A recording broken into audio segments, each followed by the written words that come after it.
Ambassador Sarah Chen stifled a yawn as the Rigelian trade minister droned on about agricultural tariffs. The Great Hall of the Galactic Council stretched before her, its crystalline dome capturing the light of 3 setting suns. 200 species filled the chamber, some floating in environment bubbles, others sprawled across gravity-adjusted platforms. Just another mundane day of interstellar politics. Her neural implant buzzed, a priority message from Earth's deep space monitoring station. Chen kept her expression neutral as she accessed it, a skill honed through decades of diplomatic service. The message bore the highest clearance level she'd seen in years. Ambassador.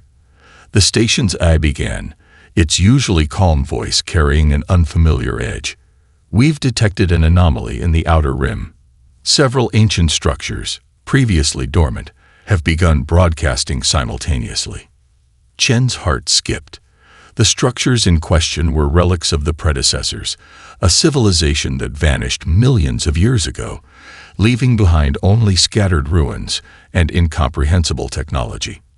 Their artifacts were treated with reverence and fear in equal measure.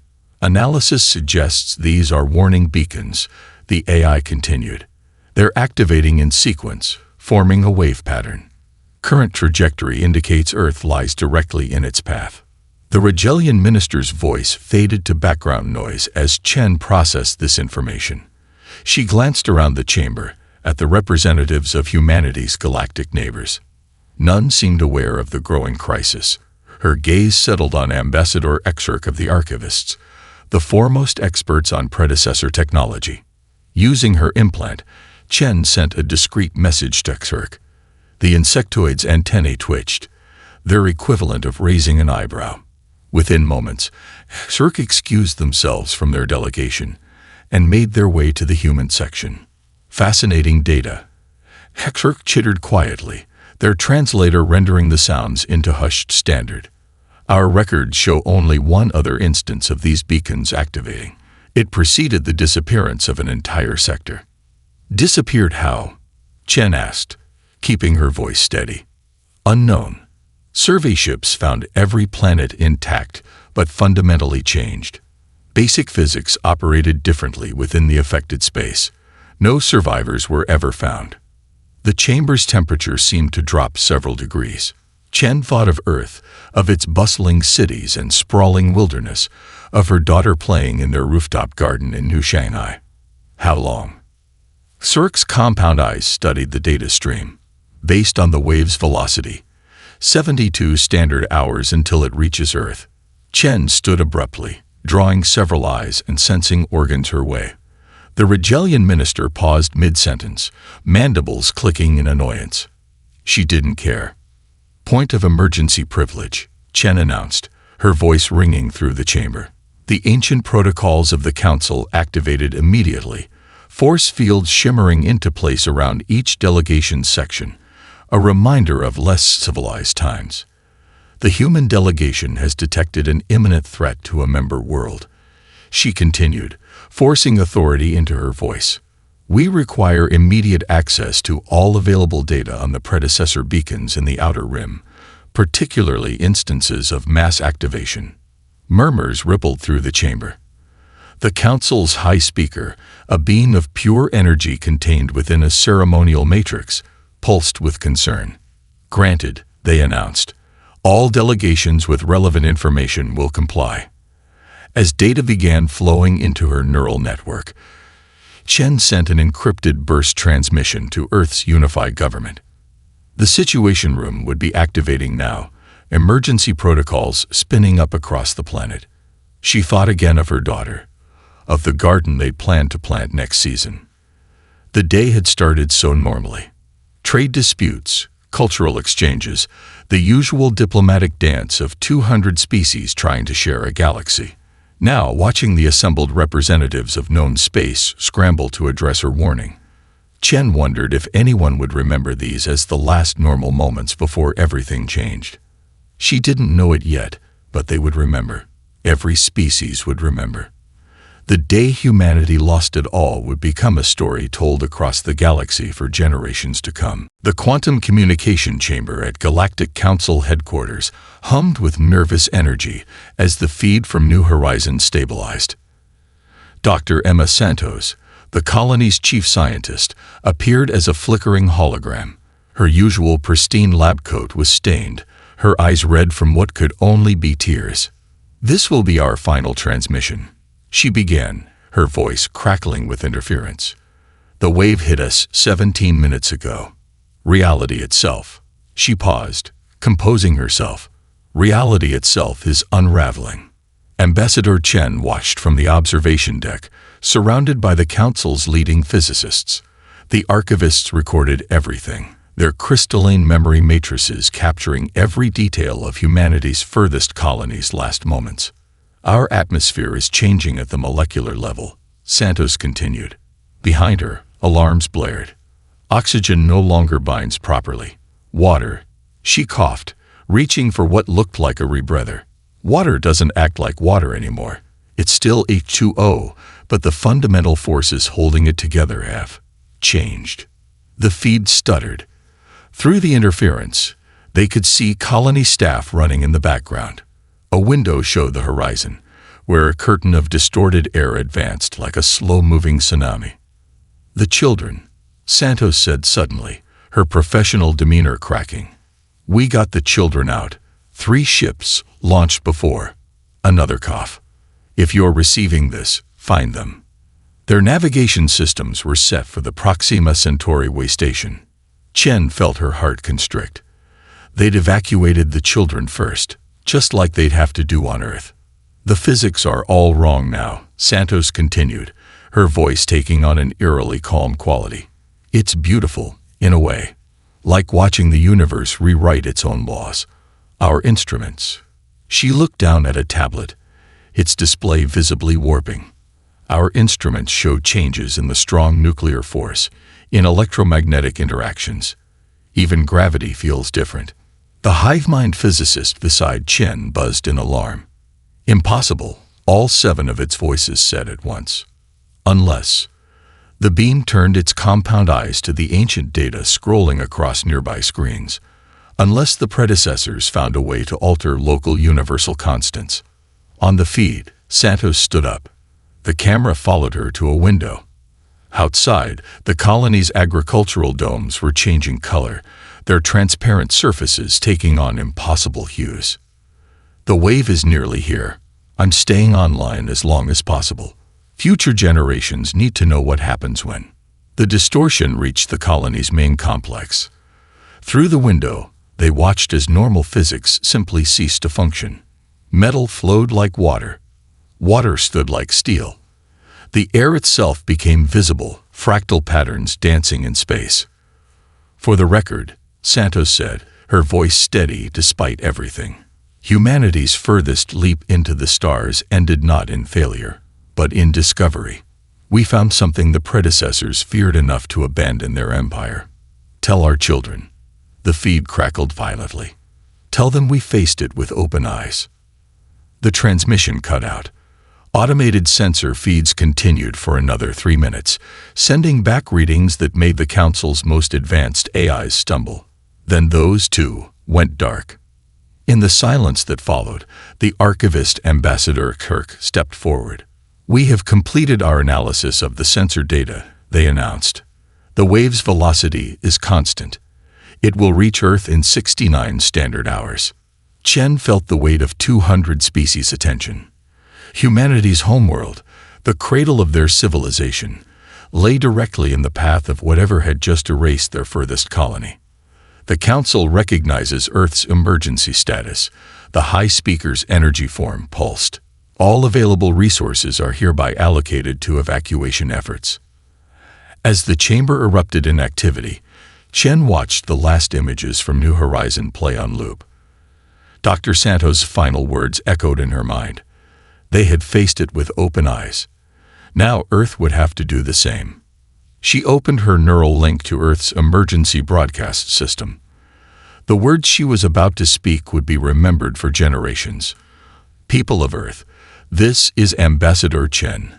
What I'm about to tell you will change everything. But remember, we are humanity, and even in losing everything, we will show the galaxy who we truly are. The emergency session of Earth's unified government filled the Grand Chamber in Geneva with a tension thick enough to cut. Holographic displays showed evacuation simulations while AI projections scrolled endless calculations of survival odds. President Maya Rodriguez stood at the central podium, her dark eyes heavy with the weight of impossible mathematics. "The numbers are final," she announced to the assembled leaders. "Our total evacuation capacity, including every ship in the sector and all converted civilian vessels, will accommodate 30% of Earth's population. No more." The chamber erupted. Representatives from every nation shouted proposals, demands, and accusations. Some called for lotteries, others for merit-based selection. A few suggested saving only the youngest and most fertile to ensure humanity's genetic diversity. "What about the Stellar Arc project?" asked the Chinese premier. "The generation ships under construction in lunar orbit."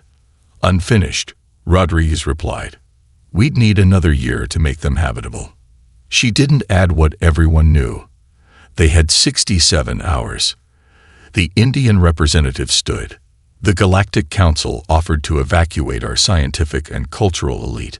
With their ships, we could save every expert in crucial fields, preserve our knowledge, and abandon everyone else." The African Union speaker cut in. "We either survive together or—" A sound cut through the chaos. A single whistle, sharp and clear.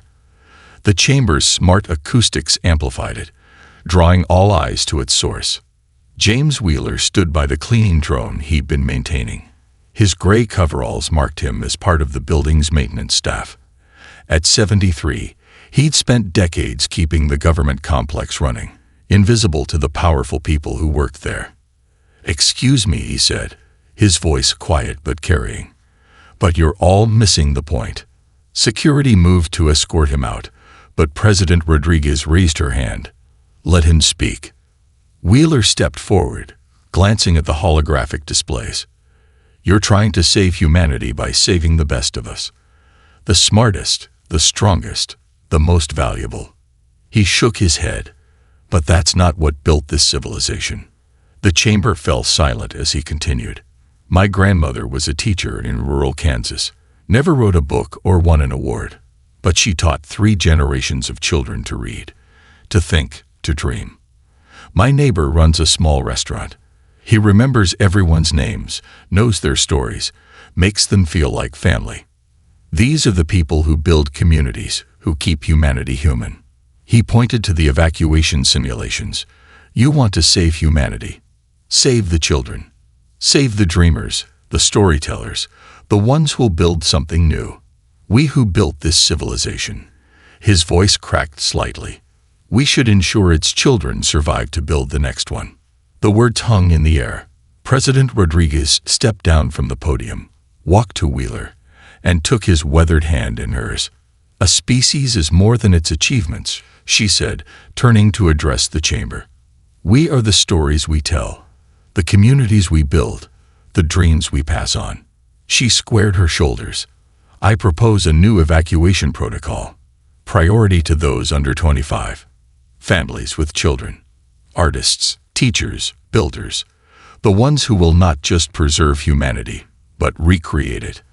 One by one, the representatives stood. The vote was unanimous. As evacuation orders went out across the planet, James Wheeler returned to his cleaning drone. He had work to finish, here in the heart of humanity's government, even if only for a few more days. President Rodriguez found him later, as he was calibrating the drone's sensors. "You should take one of the ships," she said. "Your words changed everything. You deserve—" "I deserve to finish my work," he interrupted gently. "Same as you, Madam President. We give them the best chance we can. Then we face what comes with dignity." He smiled, patting the drone. "Besides, someone needs to keep the lights on until the end." Outside the chamber windows, the sunset painted the sky in brilliant colors. Somewhere up there, ships were already launching, carrying the future of humanity to the stars.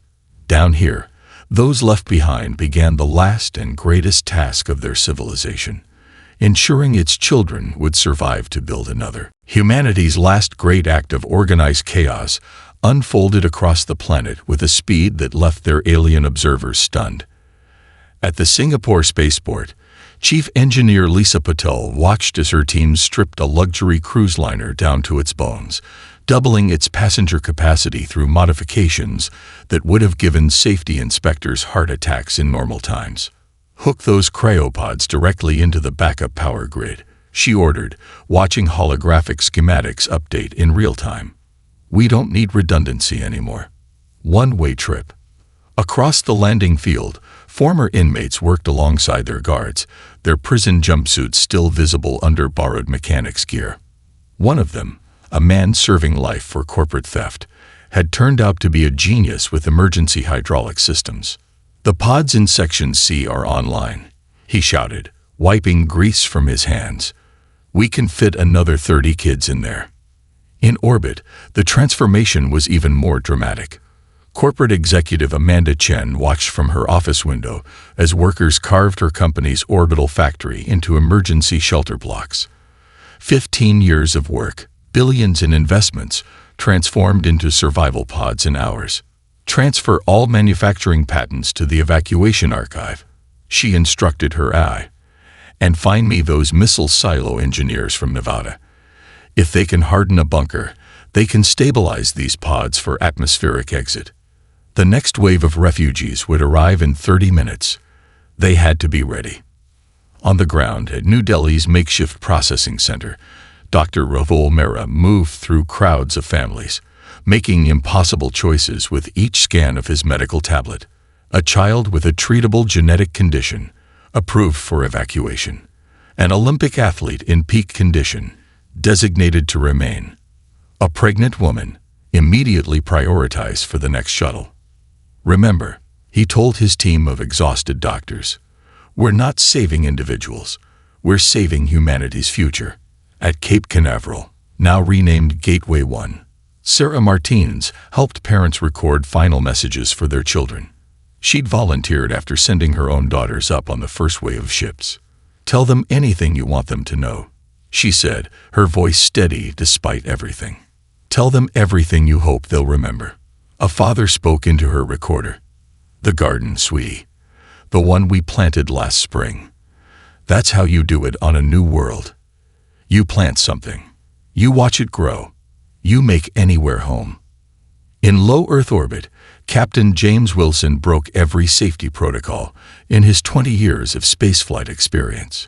His cargo ship, designed for automated mineral processing, now carried 2,000 passengers in hastily installed cryopods. "Reroute life support through the mineral processing systems," he ordered. "Those tanks were meant to hold liquid nitrogen. They'll work for cryo fluid if we modify the pressure seals." An alert flashed. Structural integrity at 60%. He ignored it. They didn't need the ship to last forever. They just needed it to last long enough. Inside the vessels, humanity's future slept in frozen suspension. Children who would wake to alien stars. Teachers who would help them understand their heritage. Artists who would preserve Earth's memory in songs and stories.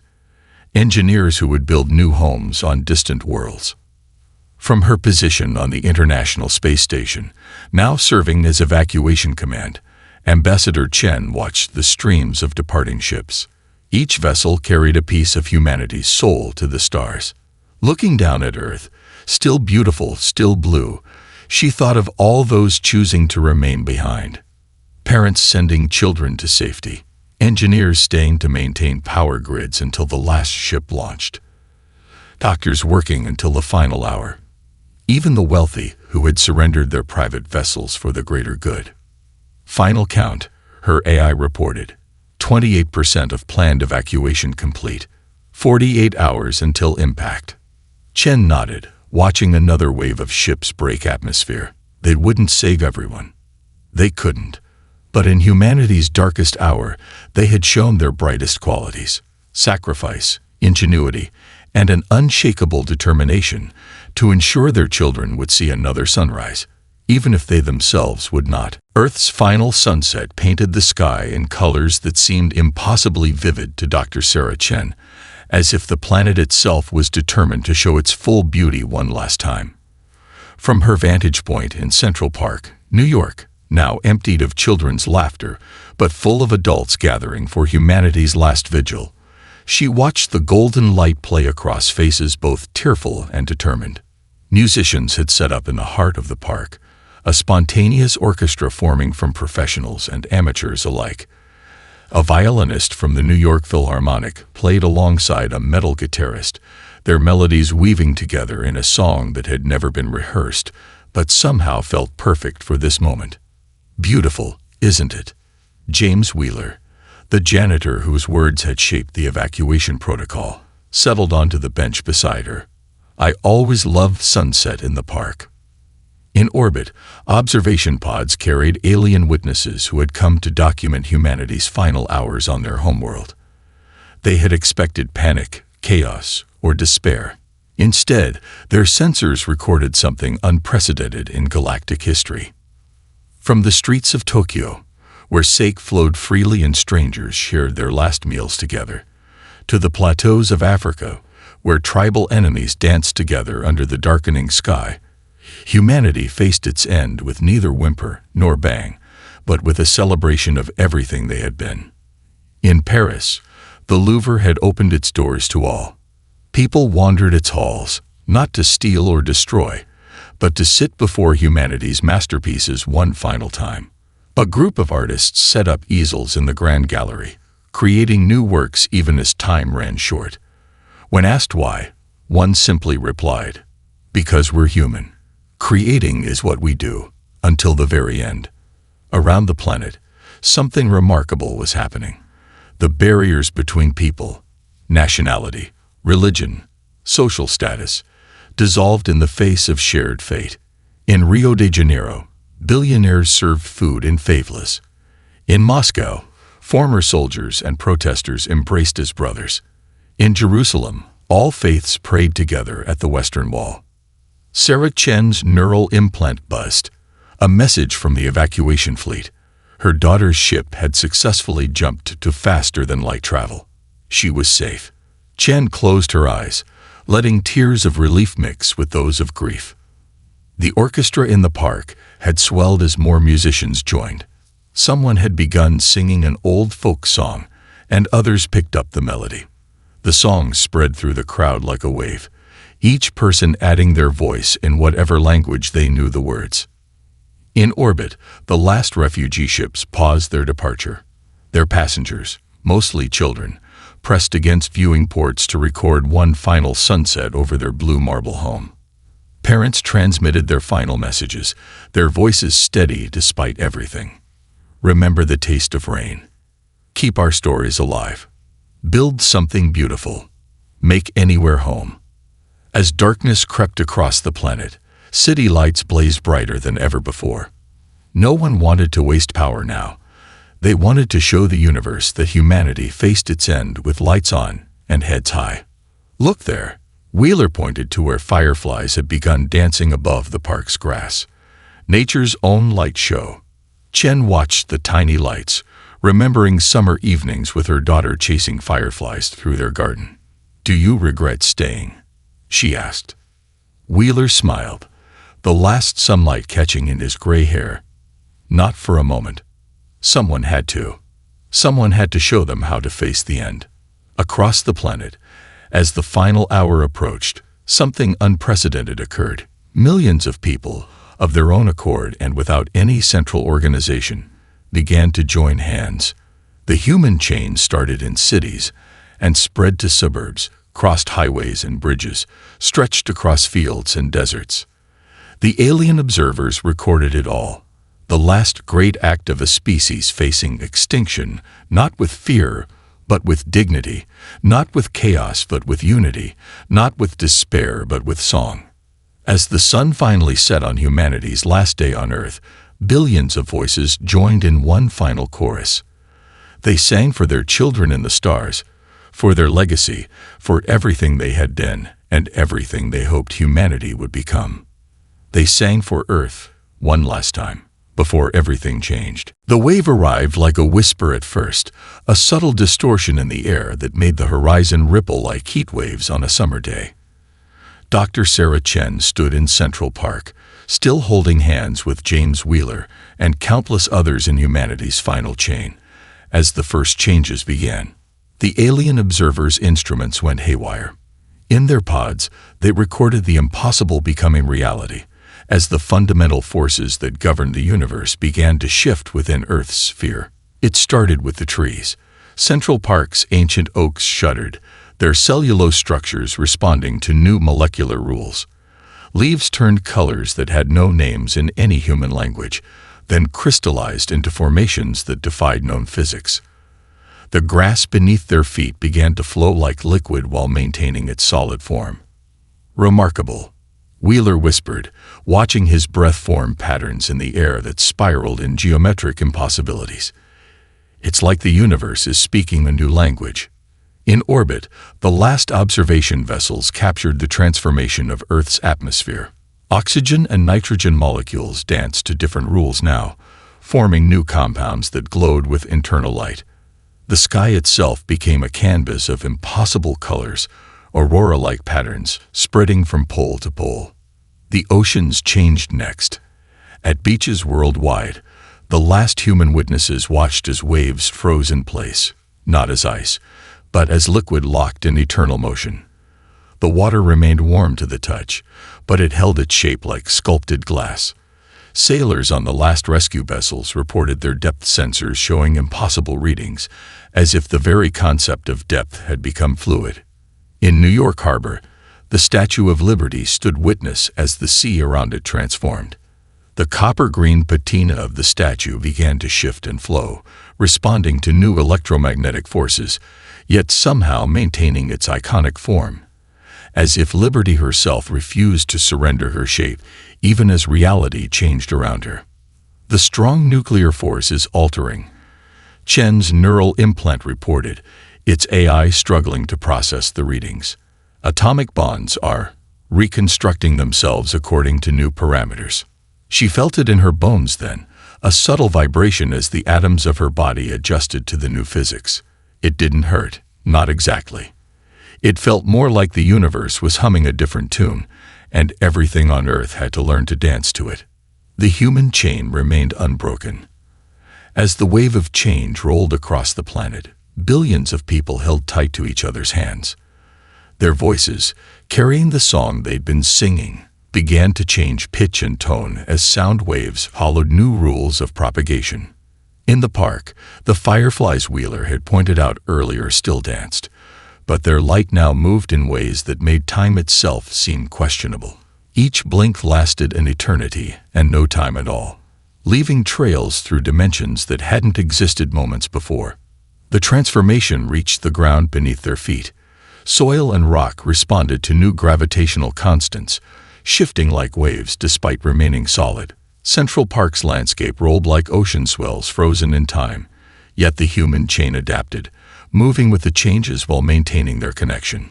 "Look," Wheeler said, his voice altered by the new properties of air. He pointed to the grass around them, where their footprints now glowed with bioluminescence that followed rules no scientist would ever be able to explain with old physics.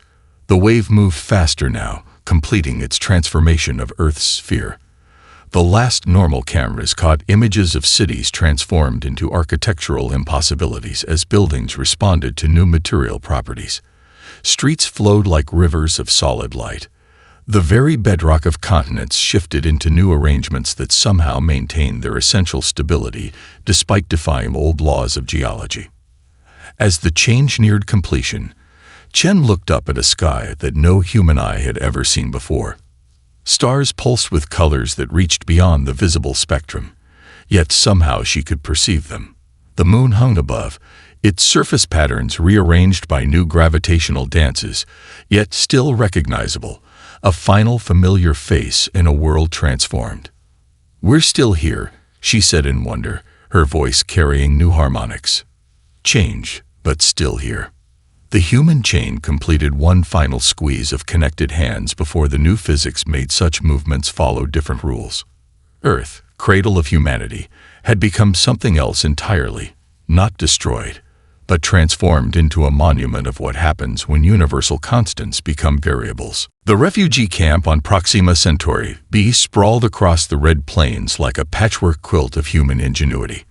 3 weeks after Earth's transformation, Dr. Maya Chen, daughter of Ambassador Sarah Chen, stood atop a makeshift observation post, watching her people remake themselves. The standardized emergency shelters provided by the Galactic Council remained in their landing crates. Instead, humans had built homes from salvaged ship parts and local materials, creating structures that blended Earth architecture with alien functionality. The result looked chaotic to alien observers, but followed a distinctly human logic of organized improvisation. "They're adapting faster than any species we studied," remarked Exarch, the archivist who'd followed humanity's exodus. Their compound eyes tracked a group of children playing a new game that combined Earth soccer with the low gravity of their new home. Maya nodded, checking her tablet's community updates. In just 3 weeks, they'd established schools in converted cargo holds, using salvaged data cores and human memory to teach Earth's history. Artists had already begun incorporating the red soil into pottery, creating a new aesthetic that spoke of both loss and renewal. "My mother used to say that humans don't just survive. We rewrite the rules of survival," Maya said, remembering her last conversation with Sarah before Earth changed. "Watch this." She led Exarch down to what the refugees called New Market Square. Food synthesizers hummed alongside traditional cooking fires, where Earth recipes adapted to alien ingredients created entirely new cuisines. An elderly Vietnamese woman had discovered that local fungi, when prepared with salvaged Earth spices, tasted remarkably like fish sauce. Her noodle stand had become a gathering point for all nationalities. More importantly, Maya continued, "Watch how we're preserving our culture." In one corner of the square, a group of grandparents ran what they called a memory school. Children sat in circles, learning Earth's history through oral traditions, songs, and stories. They practiced writing in multiple Earth languages, determined not to lose any part of their heritage. "Yesterday's gone, but tomorrow's waiting," they sang in a dozen languages at once, a new anthem born in the camps. Earth's children carry stars in their souls. The medical center showcased another aspect of human adaptation. Dr. Patel, once a prestigious surgeon in Mumbai, had collaborated with alien physicians to modify Earth medicine for their new environment. They'd already published 3 papers on human biological adaptation to non-Earth gravity. "We're seeing remarkable epigenetic responses," Patel explained during his rounds. "The children especially. Their bones are adapting to the gravity, their lungs to the atmosphere. They're becoming something new while remaining fundamentally human." In the evening, as Proxima Centauri painted the sky crimson, the camps came alive with what aliens had begun calling memory festivals. Each night, different Earth cultures shared their traditions, not as historical reenactments, but as living, evolving celebrations. Maya watched as Brazilian capoeira dancers performed alongside Chinese Tai Chi masters, their movements adapted to the lower gravity. Indian classical dancers had incorporated the movement of local wind patterns into their gestures, creating an entirely new dance form that told both ancient and new stories. "We expected mourning," Exarch observed, their translator struggling to convey their tone. "Instead, you're transforming. Like your world did, but by choice." Maya's tablet pinged with updates from other refugee settlements across nearby systems. Similar patterns emerged everywhere humans had landed. They didn't just accept alien hospitality. They actively collaborated with their hosts, sharing knowledge, creating hybrid solutions to colonial challenges. "Earth taught us one final lesson," Maya said, watching children play beneath an alien sky. "When the fundamentals change, you either change with them or you disappear. We chose to change." The night deepened, and the camps lit up with thousands of small lights. A tradition started to mirror Earth's city lights as seen from space. Among the lights, humans gathered in their new communities, sharing meals, telling stories, planning futures. A group of teenagers had started a project to map their new constellations, giving them names that mixed Earth mythology with their new reality. That one. A young girl pointed upward. That's the Phoenix. Because that's what we are now. Maya smiled, recognizing the truth in those words. From the ashes of their lost world, humanity wasn't just surviving. They were reimagining what it meant to be human among the stars. 10 years after Earth's transformation, Maya Chen stood before the Galactic Council, her mother's old chamber now filled with a new generation of representatives. The holographic displays showed images of transformed Earth, still radiating impossible colors, still defying known physics, still beautiful in its alien way. A decade ago, she began. Humanity lost everything. Today, I stand before you not to commemorate that loss, but to celebrate what we found. The chamber's displays shifted, showing the human colonies that had sprung up across dozen worlds. Each settlement told a story of adaptation and renewal.